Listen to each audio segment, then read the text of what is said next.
May mga nasorpresa dahil may bago ng manager si Andrea Brillantes ayon sa isang ulat. For her formative years, malaki kasi ang naitulong ng ABS-CBN para umrangkada ang kanyang karera mula sa pagiging child star hanggang sa adult na bida. Sa Kapamilya Network din siya nahubog bilang isang magaling na aktres. Lately, naglabas na ng statement ang DOS na wala na sa poder si Andrea ng Star Magic, ang kanilang talent management arm. Excited naman si Blythe sa bagong kabanata sa karera niya.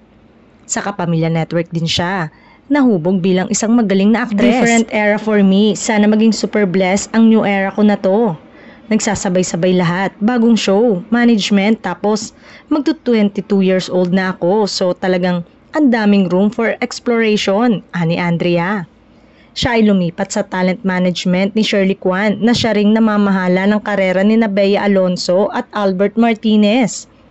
Samot-sari naman ang reaksyon ng netizen sa kanyang paglipat sa poder ng manager ni Bea. Hirit naman ang iintriga, may bago na raw kakampi si Bea.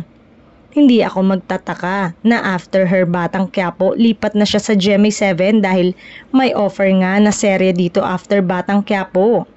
Siguro na feel niya na di na siya priority ng Star Magic kaya sana daw ay tama yung naging desisyon niya. Hope she grows as an artist.